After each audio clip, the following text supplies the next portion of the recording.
Welcome back to the SimTech Podcast, the show where we explore the world of clinical simulation, from cutting-edge tech to the people shaping the industry. In this episode, I'm joined by Jake, the creator of the Simulation Collective, a company that specialises in supplying simulation equipment that the bigger companies often overlook. From bespoke solutions to the essential tools that fall between the gaps, the Simulation Collective is filling the unique space in the market. We'll be talking about why Jake started the company, what kind of equipment they provide, and how they're helping simulation centres get exactly what they need. If you're looking for innovation beyond the mainstream, this is an episode you won't want to miss.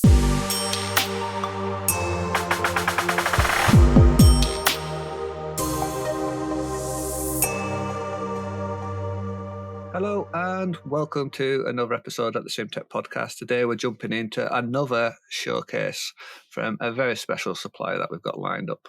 And today we're going to be jumping into the Simulation Collective.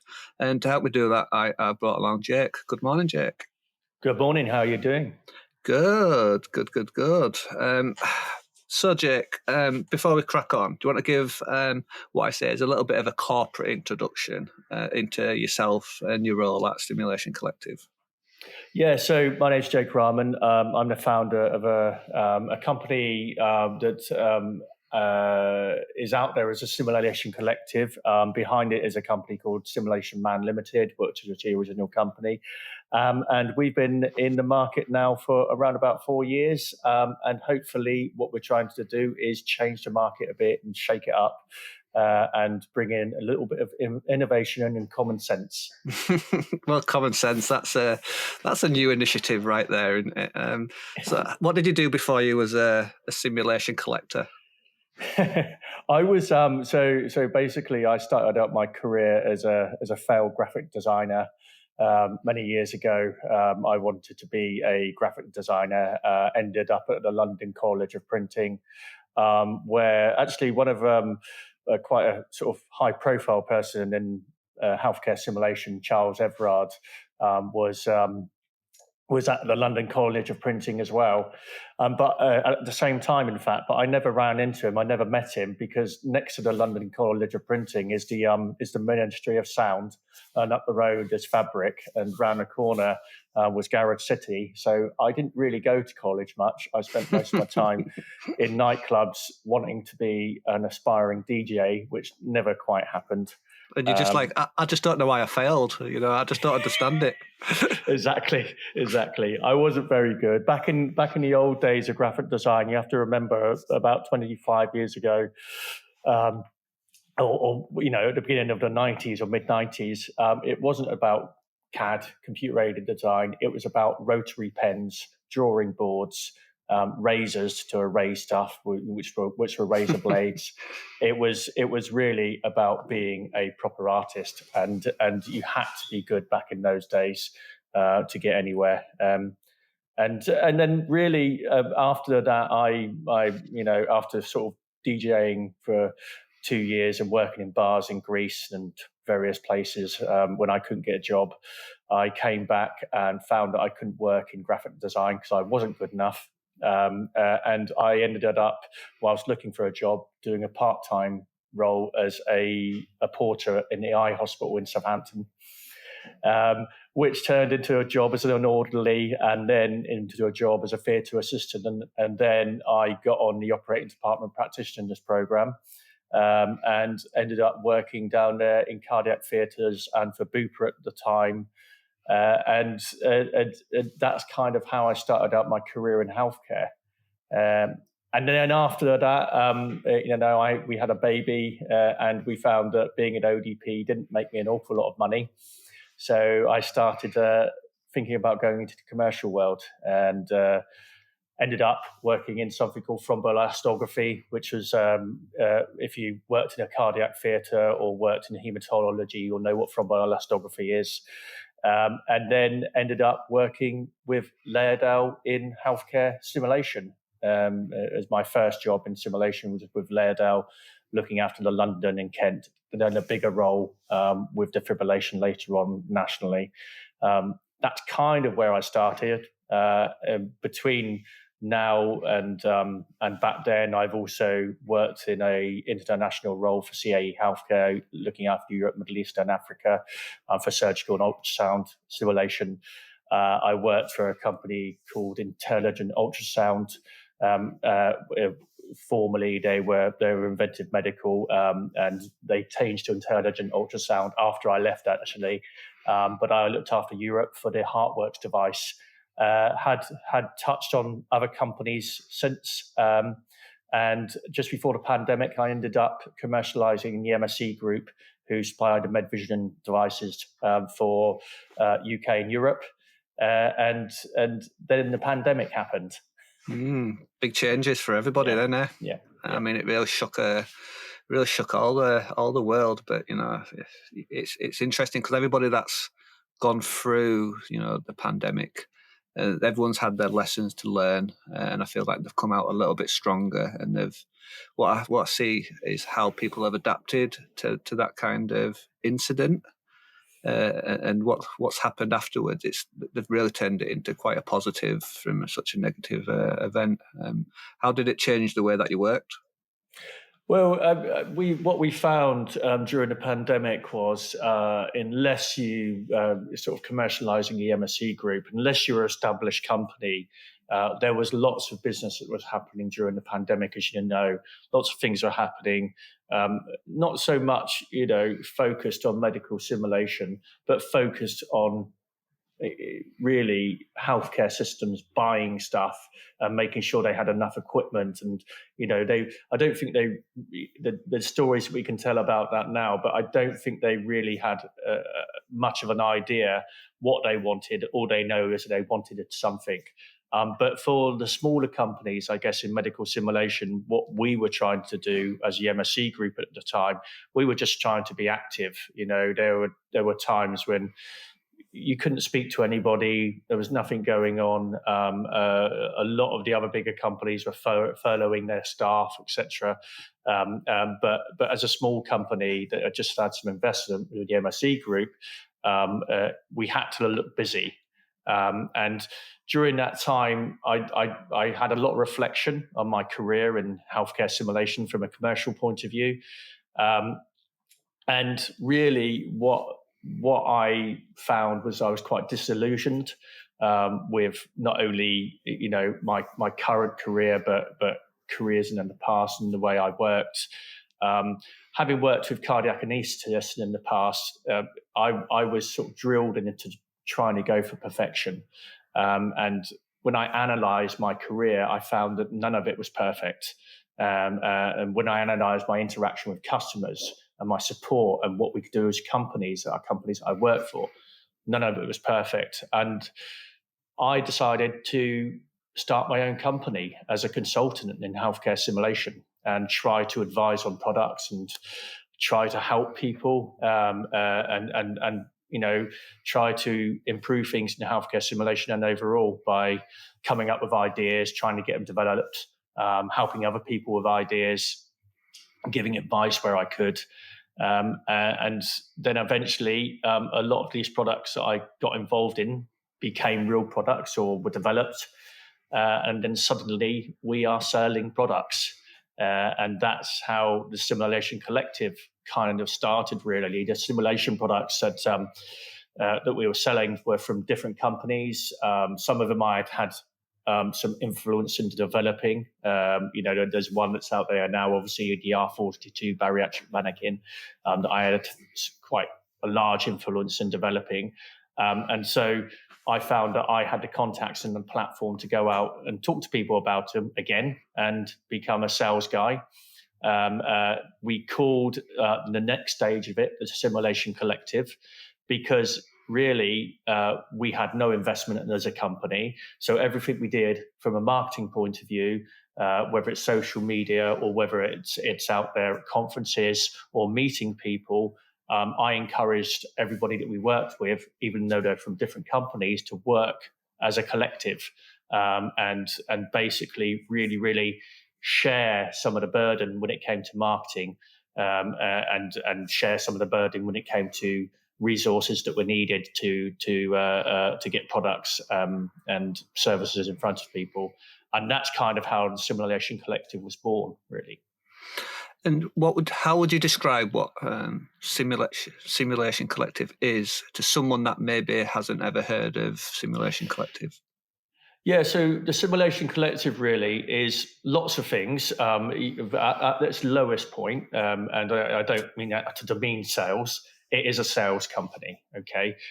We want to make sure that the products that we're involved with, we have a lot of products that we're involved with, do get out there to people, and we sell them in front of people. So that's not quite as easy as you think with a startup company. The difference between startups and corporates that had no investment. So startups had no investment.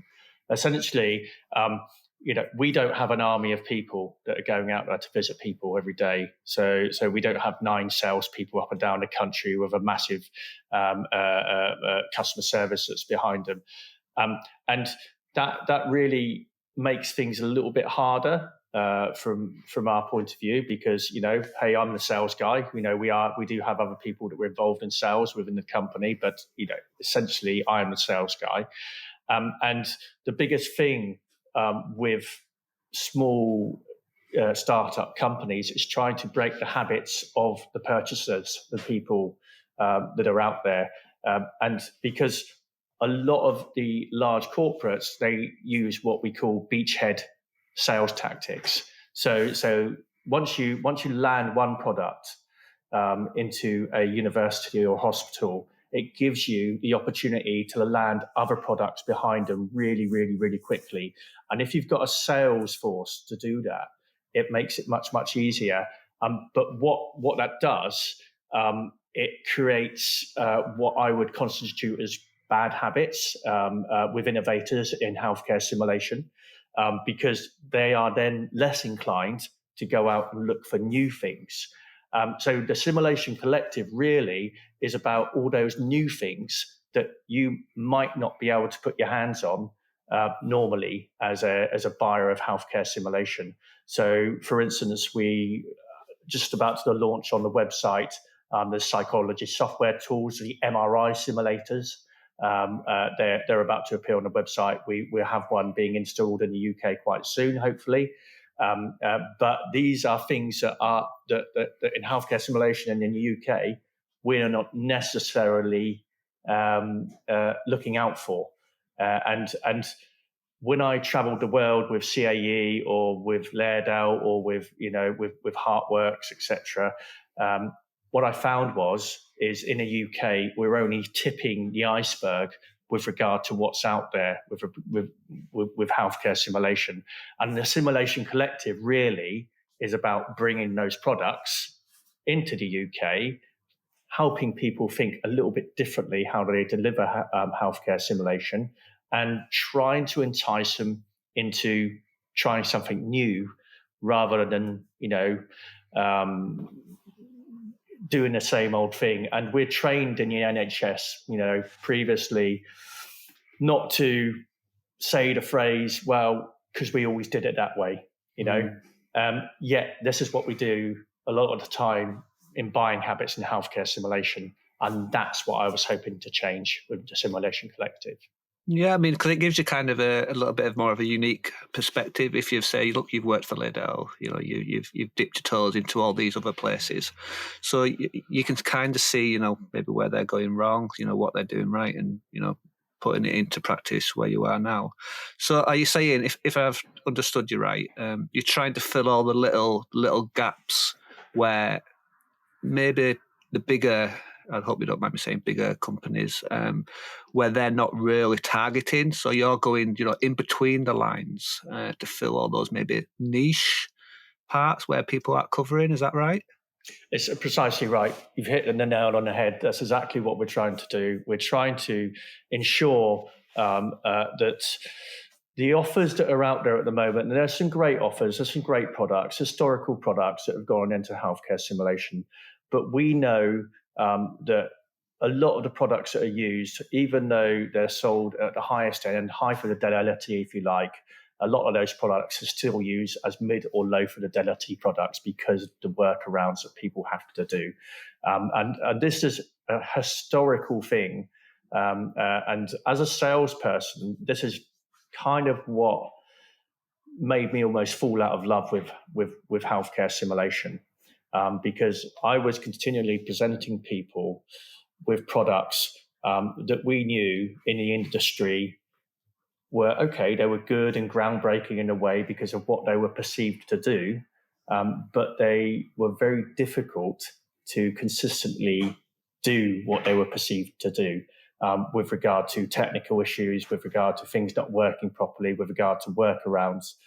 And I found myself in the corporate world a number of times. So, one particular incident in London, I won't tell you which companies I was working for in these incidents, but we walked into the resuscitation officers to a meeting there. I took one of the high profile people from the company with me for this, what was constituted as a showdown meeting for failing products. And it was almost like a lynch mob.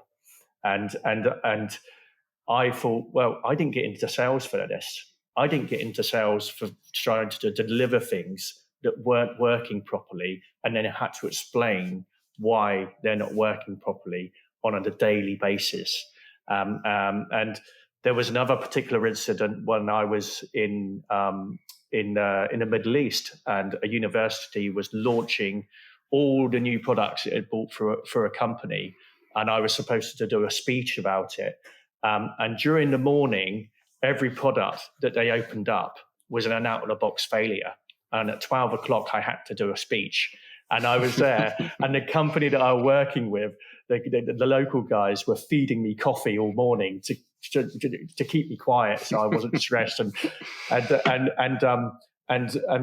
time it was 12 o'clock, I had about, 5 or 6 cups of the strongest Arabic coffee that you could probably have. and I was getting palpitations and I was nervous. And that's kind of what I wanted to change in healthcare simulation. I wanted to change the perception that it's all right for a product to fail. That it's okay to for a mass-produced product to not perform at its best level all the time. Because if we compared it to the car industry, we wouldn't take it as consumers, but consumers take it as simulationists, that things are destined to fail, they're not working all the time. And so the products that we're trying to bring in are trying to get over that. They first of all, sometimes they're trying to get over that by having low fidelity, by not, by not trying to be what they're not, or not trying to be so technically amazing, when they work properly. Just something that works. That's what we're after, something that works. You can deliver medical simulation and a program with it because it works properly. Yeah, well, no doubt that the people listening, most of them are technicians. They have, on a daily basis, dealing with things that fail, technically. And a good technician, understands, where the risks are. For instance, like a birthing mother, sometimes the baby doesn't always come out as expected. The baby might catch, or, that one of their joints might catch.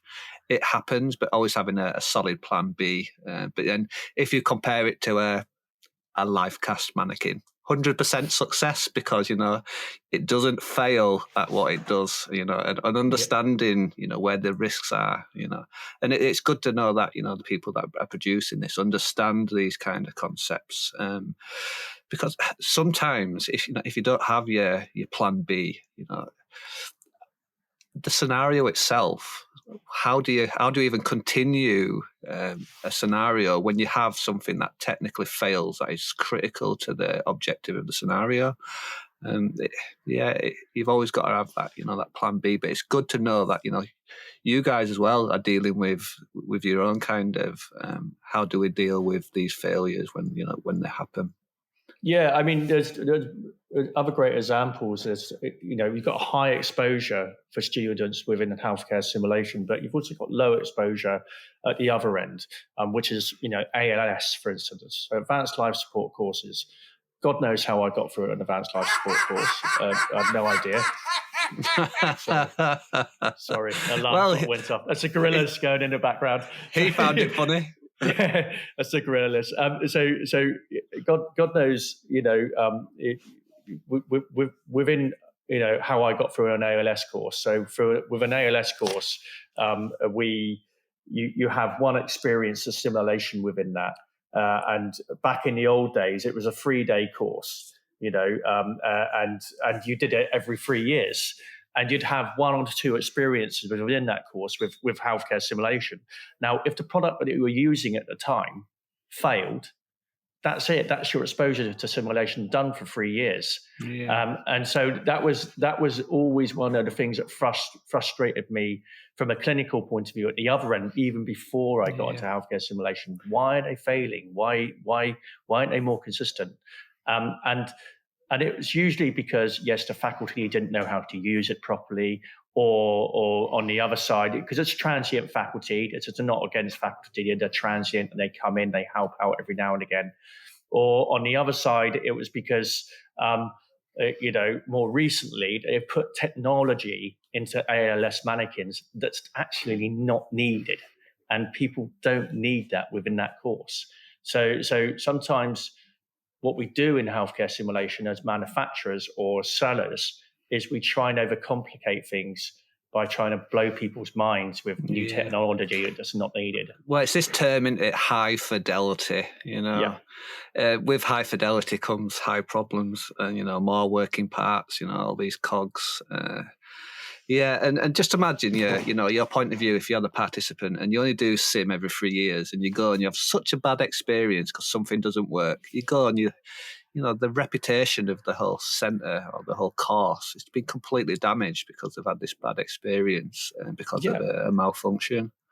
And we want to do memorable stuff in simulation. We want to have long-lasting, memorable experiences that people go through in healthcare simulation. And the other side of it, and we'll talk about it later on, hopefully, but it's the mandatory side of healthcare education. The mandatory side of healthcare education was always the stuff that, when you're qualified and you have to go back and do some mandatory training, it's, oh God, we've got to do, it's boring. Let's make that exciting first. Let's make that interesting first. And then more complex side of it, when people are more confident or they gain more experience in their career or whatever, then it becomes even more exciting. But let's make the mandatory side exciting first. Yeah, you're right. I mean, we're having problems with one of our courses, which is mandatory. So, and it's a simulation course, so they've got to come. Otherwise, they become, they're not current. They don't get paid. They can't work if they don't do this course. But because they come, or they're being forced to come, they come with this horrible attitude where you want people to almost like volunteer to go into the sim and but because it's all they've all been forced, they're just like, no one really wants to come in. They've just come for that, the tick in the box kind of exercise. Yep. And you're right. And we are looking at the courses, and we want to bring the fun back to this, bring the fun back to it. And that's why, and I think that's where tech really stands out. When you've got the new fancy mannequins or new backgrounds, or you've got some VR, or you've got AI, just making it a little bit more dynamic for them, and hopefully again, that's where I see that the tech goes. It helps to get this buy-in from people. All right, Jake, what kind of stuff does Simulation Collective do then? You said you fill in between the lines. What are your? Well, let's start with what's your favourite? What do you like the best? Well, I think our favourite thing that we, like I said, been instrumental in bringing to market is the R42 bariatric mannequin, and so. This all came about with a conversation with Aston University. In fact, just to give an impression of the size of the company that we have, my wife was emailing people on my behalf. Okay, just so could you send an email to this bunch of people, please, and ask if they've got any ideas or they need any help with anything.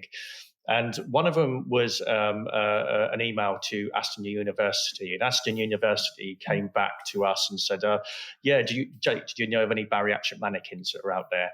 And so I said, yeah, we'll just have a discussion about it. So we sat down and we discussed what was out there in the market. And what was out there in the market was really what I would call unrepresentative of people in the kindest way to say it, really. But it was, sometimes when you're representing obese or bariatric people, you literally had products that were sacks with a plastic face on the front of them, and we've got other products, that are okay. They might be for moving, but they are just bags, essentially just bags. And yet, if you go in the wards up and down the countries of universities around the world, you've got size 8, size 10 mannequins representing,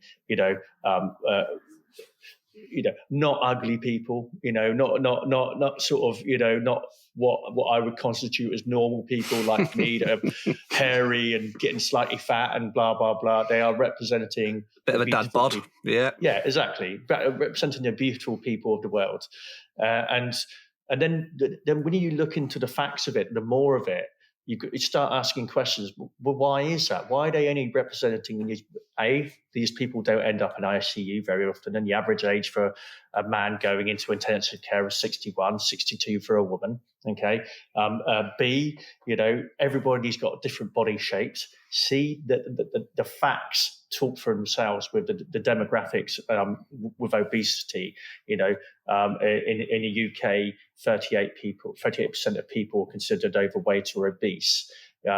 These aren't small numbers anymore.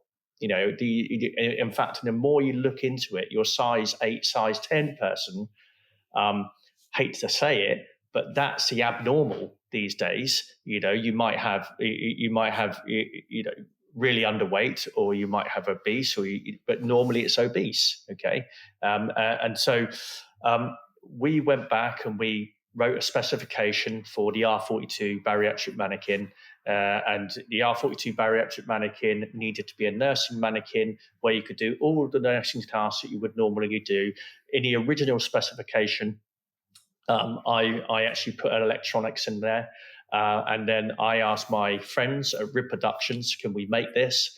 And they quickly started making a prototype of it. The original application, like I said, we applied to Innovate UK, and she had electronics in her all ready to go. That was the aim of it.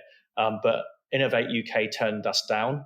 We had 5 assessors. One of them actually was a reason that we didn't get the funding for it. And his question was, or her question, I'm not going to say who it was, obviously, was about, well, why hasn't she got any AR or VR with her? Where's the AR or VR application in this?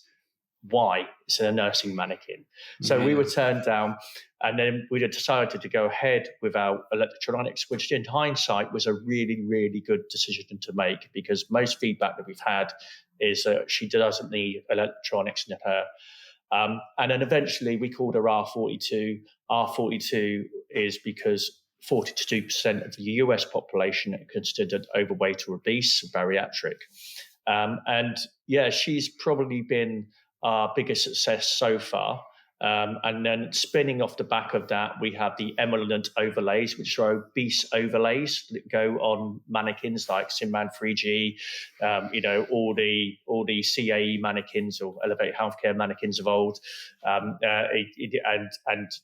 they're going to be available soon for the Gourmand mannequins as well. Can people wear them? People can wear them, yeah. People can wear them, yeah. And it was again for exactly that same reason, because the representation of people in healthcare simulation was again size 8, size 10, not really people that would end up in theatre or end up on the ward, not aged people, etc., etc. So the whole idea really with that side of the business was trying to get people to change the way they think about how patients should look. My experience working with obese patients or patients that were clinically obese in theatre was doing the first, or being part of the theatre team that were doing the first Roux-en-Y's gastric bandings in the UK down in Southampton, and it was. There were some things that I'm actually not proud of myself when we first had these bariatric people coming into theatres. I don't think we're as sensitive as we could have been, but also as well from a preparation point of view, we were woefully unprepared. with the wrong equipment, with the wrong protocols, and bringing that onto healthcare simulation, whether it's an obese patient or a underweight patient, we should always be preparing for the worst case scenario. And R42 and having bariatric overlays on your mannequins and things like that is going to prepare you for the worst case scenario. And so we're really proud of that. We've got other things that are happening. For instance, we are now involved with LapPro for surgical simulation. I've always had an obsession with surgical simulation for various reasons. And we're bringing an MRI unit into the UK, which is going to be for simulation, so you can practice, scenarios within the MRI. But we've got lots of other stuff coming on as well. And one of the other things that we're trying to do as well is something that I'm trying to revisit. So people who know me might have known that I was involved with immersive rooms with Generate Healthcare as part of my consultation part of Simulation Man. I worked with them as their director of healthcare for around about 2 years as part of this. And we developed the immersive rooms, or their immersive room offering that they had. The ideas with regard to some of the scenarios and the way it's presented, that was something that I brought to the game and brought to it. We parted ways, but I'm going back into improving immersive rooms again within the UK. So we're trying to make those immersive rooms more usable, more content, more curriculum relevant stuff to help people embed healthcare simulation properly into immersive rooms, which I don't think has been done or achieved properly so far. Yeah, we had, funny you should say, we had Chris and Graham on this week already, so they'll be coming on to the podcast as well soon. And the work that they're doing, they're stepping very much away from the immersive, or they're calling it immersive backgrounds, because it's not what they do. It's the whole. I think they introduced me to the term BLISS, which is blended learning, immersive simulation suites, something like that. Yeah. So I wrote that. This was my idea. So I termed it BLISS. And the whole idea of blended learning, interactive simulation, was because yes, traditionally simulation immersive rooms were just backgrounds. Yeah. Now, then the next step from that is creating something that's curriculum relevant that people can develop really, really quickly. And so we found a way to do with it. I have a partner called MXR that is helping me develop new interactive software that will go into agnostically into any immersive room that's available. Okay. Yeah, like I say, the tech is just moving so fast, isn't it? Yeah. It's hard to keep up these days. It's funny that you say, look, there's definitely a place for the R42 because I don't think I'll be the only one that's used a pillow or a paramedic helmet, to create a little bit of a bump. Have you seen the barometer, the suits that people wear as well? I am, yeah. I mean, and I do think there's a place for them. We work with the National Bariatrics, a lady called Susan Gallagher. There's a National Bariatrics. This is an American company.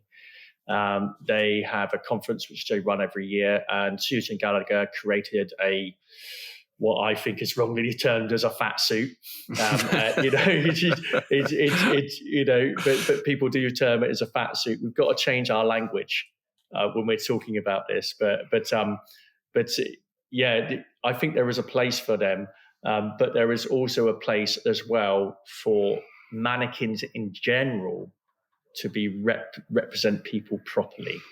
And we recognize that, that mass-produced mannequins, sometimes it's difficult to get that fidelity on them and the way they look. But we should, as an industry, we should at least be making an effort to get there. No, I completely agree. I mean, definitely as a centre, we lack a lot of diversity. Mainly because there's not a lot of stuff out there that sometimes that you're looking for. But it's great to have this as an option. And it's great, and I definitely see a place for it. And the more that you're talking about it, I'm like, yeah, they are fitting in between the lines. I mean, that makes perfect sense. We're already massively oversubscribed on time, Jake. All right, so we're gonna, as I knew that we would just talk and things would get away from us. Where do you see Simulation Collective in about 5 or 10 years' time? Where do you want to be? Well, what I don't want to be is a large corporate company. The other side of what we do as well is we conscientiously price things. One thing that frustrates me overall when it comes to healthcare sales, not just in medical simulation, is the price of things, especially the price of things that we don't make, like computers. To take a computer from one manufacturer, sell it through your company and double or triple the price on it. It's a computer. That's what we don't want to do. Okay. So you won't see us being listed on the stock market or making loads of money or having a massive investor coming in and that's going to put millions of pounds in. You're not going to see that. We are going to continue bringing products to the market that we might have involvement with, or we might not, or it might be just products that we bring from a different country that fills the space in there. And hopefully we're just going to grow into a company that's known for conscientious pricing within healthcare simulation. For instance, and what I mean from that is every product that we sell, I know what my gross profit and my net profit is going to be on it.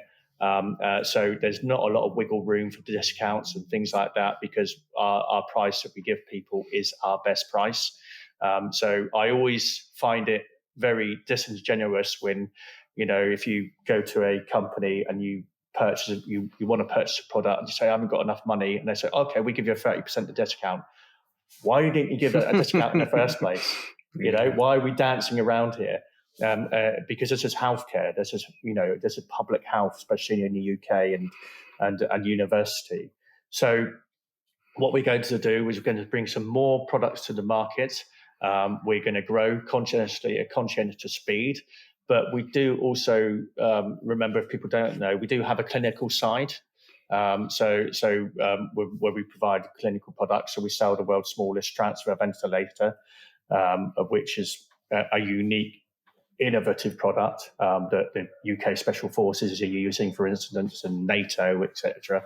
And we are also working with the MOD on other projects, for instance, asset tracking, things like that, away from medical simulation. And this is because of technology people that I have around me that are amazing. So don't expect us to take over the world. I'm not gonna be going out and getting a yacht yet. I'm just expecting to grow conscientiously and invite people into a different world of healthcare simulation products. And if people want to see you, are you going to any conferences this year? Yeah, we'll be at ASPE. We'll also be at CESAM. So what I'll be doing at CESAM is probably a little bit different. Like I did at IMSH, I work with SimZine, doing helping with something called what we call Between Two Simulators, which is a talk show where we talk to industry and talk to simulationists. We did that at IMSH. If people follow me on LinkedIn, go to Jake Rahman on LinkedIn, you'll see that most of the interviews on there. We had some great interviews with Elevate Healthcare, for instance, with AI Body, with the guys at Freebie Scientific, to find out what they're doing in the future as well. Because I don't compete with people. I'm not interested in competing. I'm interested in forwarding healthcare simulation and healthcare simulation products. So luckily, because I take that stance, hopefully all the other companies that I interview and work with, they don't see me as a threat. And so, yeah, we'll be doing a bit of that, a bit of Between Two Simulators with the SimZine. But at ASPE, we're going to put on a very cool show. A couple of years ago, we made an entire set out of cardboard. I don't know if you saw that. I did, yeah. We took over an entire corner and made it out of cardboard, did something interested in. I'm not interested in corporate imaging at all. Next year or the coming year, I've got something in my mind to make it a little bit special for people. So when they visit our booth, they feel like we've made an effort and not just put up a bit of plastic in the back and put a corporate strap line that nobody really believes in. So we're trying to do things a little bit differently. Do you offer things like demos if anyone wants to trial any of your products? I do, yeah. So actually, every single R42 mannequin that's been sold pretty much outside of the UK has been sold by an online demonstration. Okay, and so we offer online demonstrations. You can go to the website www.simulationcollective.com and go to the book a demonstration button on there, and you can book an online demonstration. If it's in the UK, I'll come and see you. I've got no problem. We can come up and see you. We can book a time in. It's really good fun. The most important thing for me, after working as an ODP, and then going to sales is a lonely business. Okay. All right. You're the first one that has to take responsibility and that will get canned if things go wrong. So the most important thing for me, for my own mental health, is to be with customers and to talk with customers and to hear what their needs are. So if you want an online demonstration or for me to come in person, I'm really happy to do that, and we can fit that in. And what's the best way of people contacting you? So if you contact us through the website, you go to www.simulationcollective.com. You go to the contact page on there. If you want to contact me personally, you can either contact me on LinkedIn, Jake Rahman, or you can contact me via my website, via my email, which is jake@simulationcollective.com. But if you're interested in the products and you want an email, go to hellohester@simulationcollective.com. Hester is our robot, the robot that's behind me here. It's our non-binary robot that we called Hester. So there is a real person behind it. So it's not an AI, but that's just our contact email. And again, we'd be very, very happy to come and see you. You'll see QR codes everywhere you go. Hopefully, whenever we've done an event or something, and you just scan the QR code, and we'll arrange a call or a meeting with you.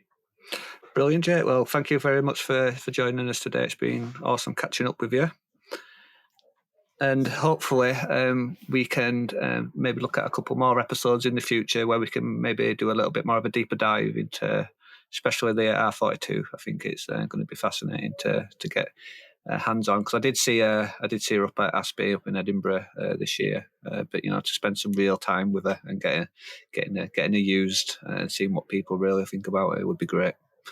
Yeah, fantastic. On the other side as well, we would very much like to invite you on Between Two Simulators at one of our events as well. We could do something for the office, because again, it's about sharing what we do and yeah, exactly. It's almost like the ethos of the channel is absolutely getting people together and linking all these people together, and so people know what's going on, because everyone's working in our little silos, aren't we? That's the thing.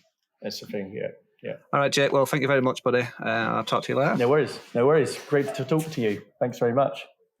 And that wraps up this episode of the SimTech podcast. A huge thank you for Jake for joining me and sharing the story behind the Simulation Collective. It's always great to see the companies stepping in to provide the solution that the larger suppliers might overlook. If you want to learn more about the Simulation Collective and the bespoke equipment they offer, be sure to check out the links in the episode description. As always, if you enjoyed this episode, don't forget to subscribe, leave a review, and share it with your fellow SimTechs. If you've got a topic or guest you'd like to hear from the show, please reach out. We'd love to hear from you. Thanks for listening, and I'll catch you on the next time.